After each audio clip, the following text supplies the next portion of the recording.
Okay, so we're going to do reproductive anatomy tonight. One of the many interesting things about this subject, actually, is the similarities, or rather the analogies between males and females. Okay, so start with the female first. Both the male and female genitals arise from a single structure, so it's no surprise that there are some analogies. And at 5 weeks, this undifferentiated genital bud, as it's called, consists of several parts. This part up here could become the tip of the clitoris or the tip of the penis. This part could become the labia majora or the scrotum.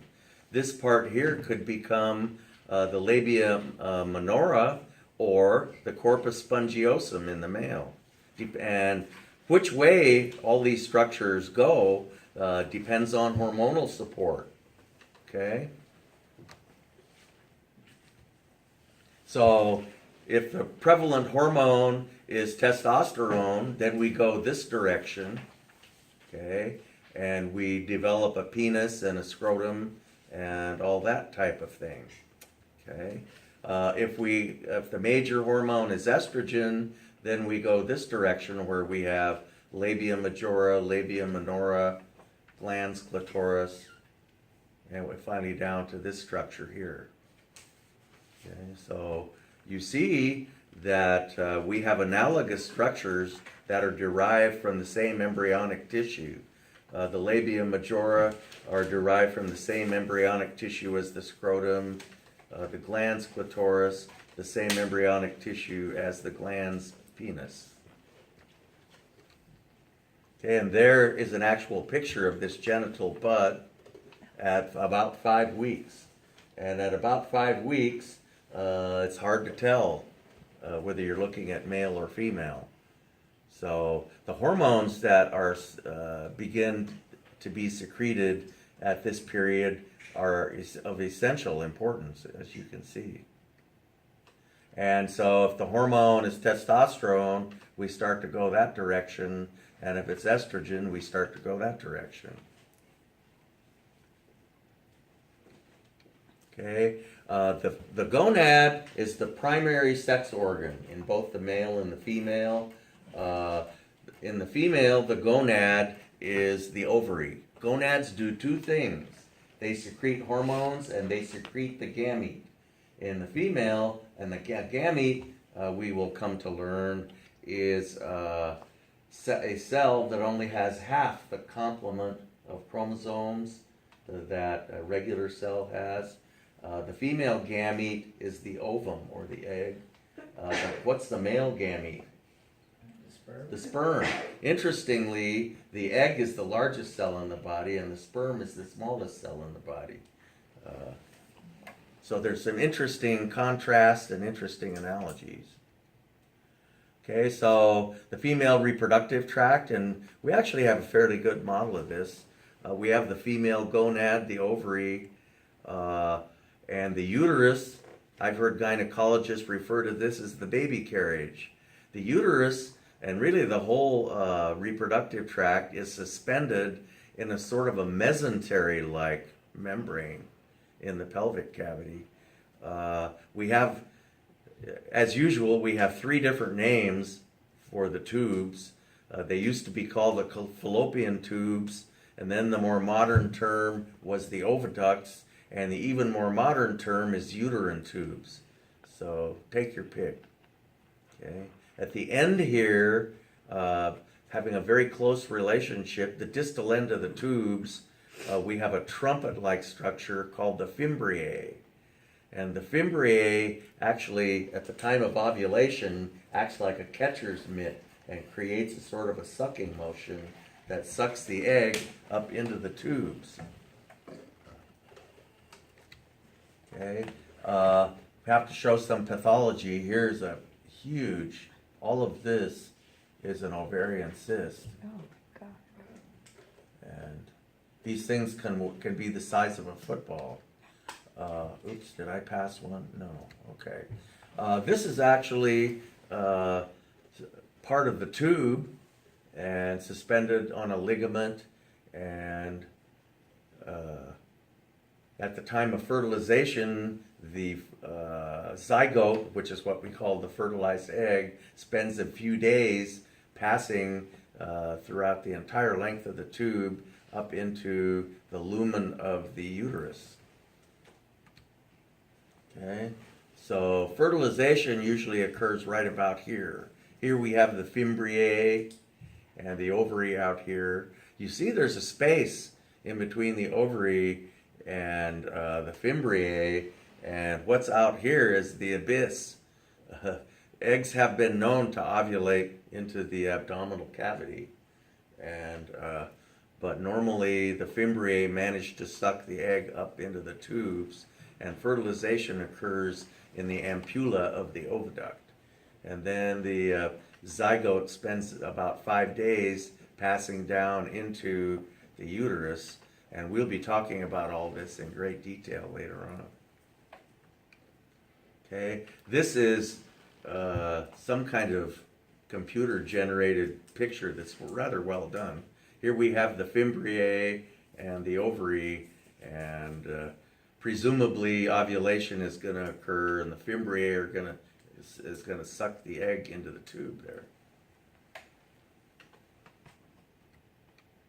So this is a top view looking down into the pelvic cavity, and we see the top of the uterus and the ovaries on each side, the rectum coming down behind the uterus, and that type of thing. Okay, the uterus, and the inner lining of the uterus is of particularly physiological significance because the zygote implants in the endometrium. Okay, and the endometrium is what sloughs off every month, and that sloughed off structure is what constitutes menstruation. Okay, so usually implantation occurs right about here.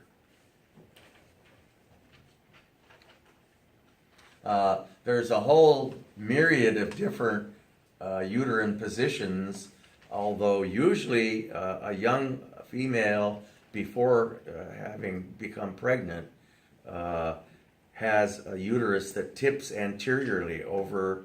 This is a quote normal position, if there is a normal position. It is kind of tipped over the top of the urinary bladder. But after a pregnancy, and especially after birth, it can assume any number of positions, some of which can upset the anatomy of the pelvic cavity quite a bit. You can see if we have an extremely retroverted uterus, it can start forcing the rectum off to one side and create intestinal problems. And I should mention that if it's bent over like this, it is referred to as being flexed. So this would be a retroflexed uterus. And usually if the structure is retroflexed or anteflexed, the sperm can't make it around that tight corner. And there can be problems with conception. Okay, and so we see the inner lining, the endometrium, and the outer lining, the myometrium, a highly distendable, very muscular little organ. I've held the uterus in my hand. It's about 2.5 inches long. Quite a small organ, but boy is it capable of a lot of distension. This region down here is called the cervix, and the little aperture is known as the cervical os, and that's what the sperm swim through, this being the vagina down here. And normally there's a mucus plug in the cervix, in the cervical os. The consistency of that plug thins at the time of ovulation so that the sperm can swim through there. Normally, sperm can't penetrate, nor can most pathogenic agents. The purpose of that plug is, of course, protection, since the female reproductive tract is open at both ends, really. So, okay, and this is just a histological slice into the endometrium, highly glandular tissue we're looking at endometrial glands that secrete nutrients for the implanted egg and secrete other agents that encourage implantation and things like that. If during menstruation a little bit of the endometrium passes in the wrong direction and gets up into the tubes, or even worse, out into the abdominal cavity, we can run into endometriosis.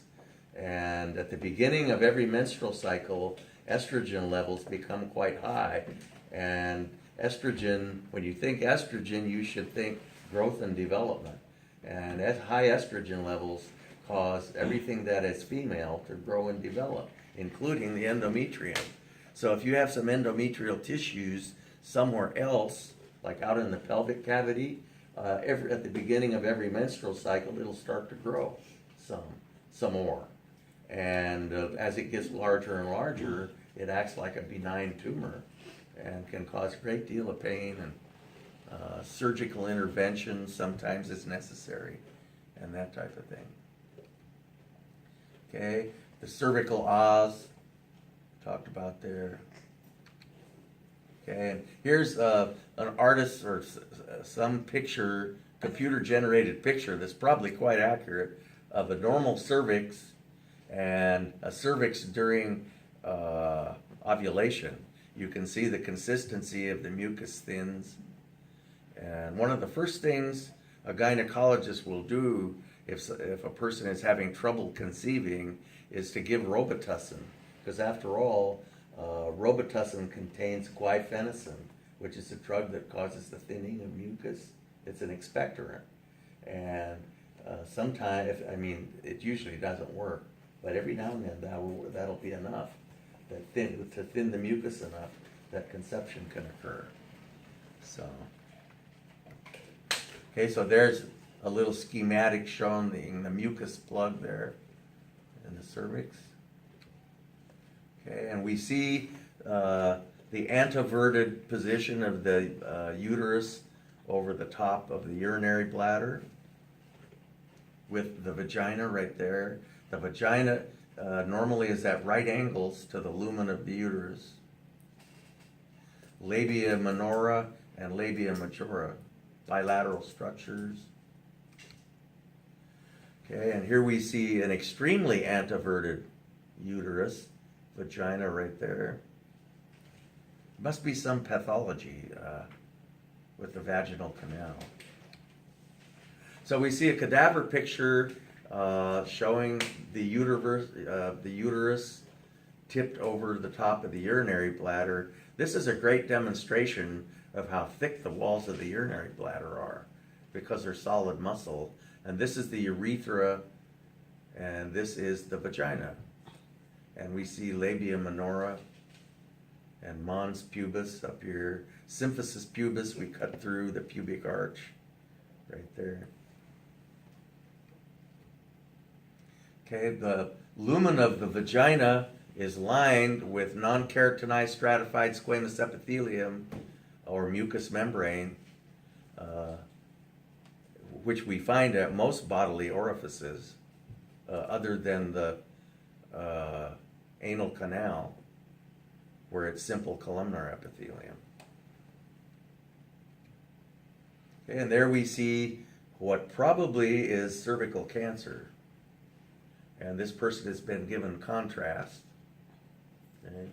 Urinary bladder, symphysis pubis. Okay, the external female genitals are collectively called the vulva, and they consist of labia minora, labia majora. Inside the labia, we have a little space called the vestibule, and the vestibular glands. The mons pubis was a mound of tissue just above the genitals, and the glans clitoris. And most of these are demonstrated on our model. Okay, and there we see labia majora, labia minora, vestibule with the vaginal canal inside, urethra, glans clitoris. And there we see the mid-sagittal slice, labia minora, labia majora, vagina, urethra, and a not very good rendering of the clitoris. So this is a picture out of one of these really old anatomy books that shows the clitoris having been stripped of all adjacent tissues. You can see it by itself, and it is totally analogous to the penis, except that it doesn't possess a urethra. Here we see a glans clitoris, which is analogous to the glans penis. Here we see a crus of the clitoris, which attaches it to the pubic arch in perfect analogy to the penis. The crus is a part of the corpora cavernosa, so there are erectile bodies inside. The only thing lacking is a urethra. Okay, and our model doesn't show the vestibular glands, which secrete a mucus-like secretion in rather copious amounts into the lumen of the vestibule, which is inside the labia minora, and we've stripped away superficial tissue so we could see the vestibular glands. And this is about the only picture I have of them. So, glans clitoris. This entire region is called the perineum. Maybe you've heard that term. Okay, and here we see the perineum again.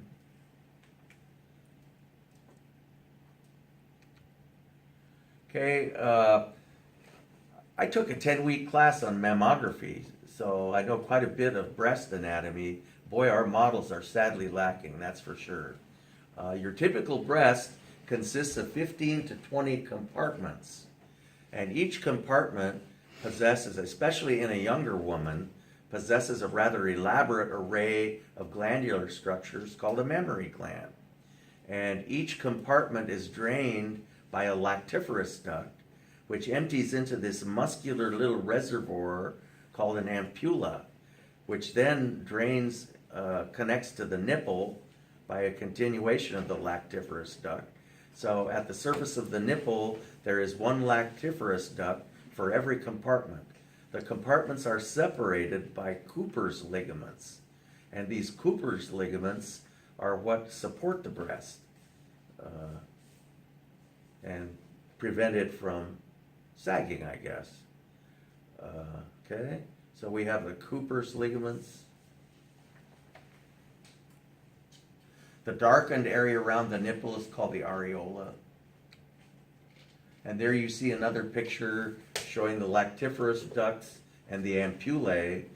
The milk letdown reflex consists of secretion of oxytocin, which causes those little ampullae to contract, thus ejecting the milk from the nipple. You can secrete milk, but that's totally different than ejecting it from the breast. And so there are two separate processes involved with lactation. The second process is the milk letdown reflex. Okay. So the Cooper's ligaments separate the compartments, and they're not very well really shown in this picture. Okay. And you see the little compartments separated by Cooper's ligaments and the little ampullae.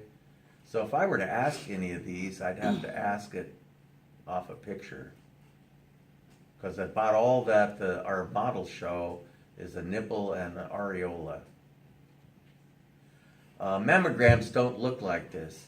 One thing I was impressed with is how difficult mammograms are to read. Tumors don't show up like that on a mammogram. Typically, if you get a positive mammogram, there's only about a 20% chance they send you on to have ultrasound done, and there's only about a 20% chance that you'll wind up, with pathology. And because these mammograms are so difficult to read. However, you catch it very early. When they basically, the tumors show up in the little ducts, and we used to pass these around in class and look at positive mammograms, And boy, they're about 100 times harder to read than an MRI. So, and they don't look like that. MRIs are the way to image breasts, but of course they cost $1,500 and not covered by insurance usually. And it's good to get a baseline mammogram when a person is younger so that any changes can be noted throughout the years. You can see how nicely these fibrocystic growths show up, either totally non-malignant in a T1 versus a T2 weighted image. Okay, and here we see a mammogram of a malignancy, and they aren't even that obvious at all. And there we see different MRIs that then were taken. And these days, when they catch it nice and early like this, they don't remove the entire breast at all. They just remove the growth itself. Okay, the pudendal artery and vein and nerve are the various vessels and nerves that serve this area. Okay, and they're parasympathetic. So if a person is not in the parasympathetic mode, it's very unconducive to reproduction. That's for sure. Can't be in the fight or flight mode for reproductive activity. Okay. The pudendal artery and vein are branches off of the internal iliac artery and vein. So that was the female. The male gonad is the testis, which makes the hormones and makes the gametes. The gametes are sperm, which are made in the seminiferous tubules, and there's just several hundred yards of this highly convoluted tubule inside the testis, and several 100 million sperm are made every day in this system of tubules. The sperm are then forced out into this structure, which consists of more tubules, called the epididymis. And the sperm spend about 15 days in the epididymis and are finally stored in the tail of the epididymis prior to ejaculation. They're stored pretty much in a dry state, and you can get an awful lot of sperm in one place when they're in the dry state. Okay, this conduit up here is the vas deferens. Okay, and at the time of ejaculation, intense peristaltic contractions carry the sperm up the vas deferens and out of the scrotal region, and we'll see the rather arduous path that they take up and around the bladder, out of the scrotal region and into the bulb of the penis.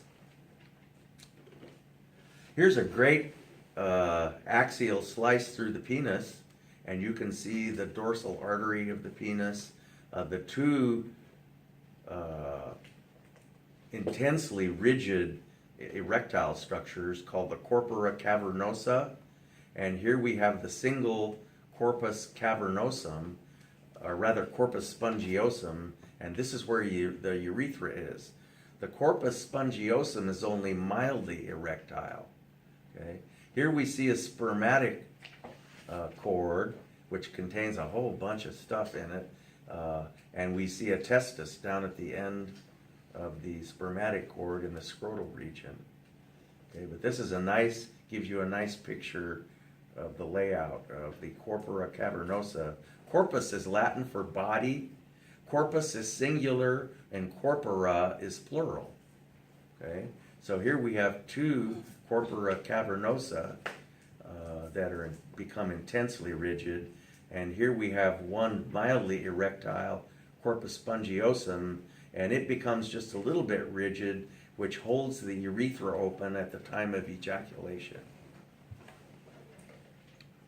Okay, here we see a condition called cryptorchidism, or undescended testis, where they check at birth to make sure that both testes have descended into the scrotal region. This one has, but that one has not. And if they're undescended, they won't function properly. Sperm production could only take place at body temperature. That's why the testes are suspended outside the body in the scrotum, a couple degrees cooler than body temperature. Okay. So when when men are like cold and the testes go up, do they go into those cavities or? Oh, They so get smaller. these muscles called the cremaster muscles control the raising and lowering of the testes as a way of temperature regulation. Okay, and so in extremely warm conditions, the cremaster muscles will allow the testes to be further away from the body, and under cold conditions, the testes will be higher up and closer to the body. Okay, so, and about 2 degrees Celsius colder than body temperature. So body temperature is about 37 degrees Celsius. Spermatogenesis occurs optimally at about 35 degrees Celsius. Okay, and so there we see a testis and the epididymis and the spermatic cord, which has a whole bunch of stuff in it, and we will talk about what's in there. So here we see a testis, epididymis, the tail of the epididymis right there, and the vas deferens. This is a view inside the epididymis, and this is just a little bit of epididymis. Count the sperm in there, which is just impossible to do because just in this one little slice, there are so many. So imagine how many 100 million sperm there are in this whole system, moving through the system. In the epididymis, they're carried along by ciliary action and a little bit of peristalsis maybe. In the seminiferous tubules, I call it production pressure, just forces them through there because so many are being produced, it just forces the ones ahead of them sort of out of the tubules. Okay, so there we see the cremaster muscle wrapped around the spermatic cord, and it can raise or lower the testes. Then we look inside the spermatic cord, you can see the testicular artery, and then a web-like array, a plexus of veins surrounding it, and this plexus of veins is called the pampiniform plexus. And this blood that's coming back up in the veins is cooler than the blood that's coming down in the arteries, and this serves as a sort of a heat exchange mechanism. The pampiniform plexus cools the arterial blood that's going down into the testes, and of course you want to have cooler blood to favor spermatogenesis. Okay, and so there we see cremaster muscle and a view inside the spermatic cord, and the spermatic cords pass up through the inguinal canal right there. Another view.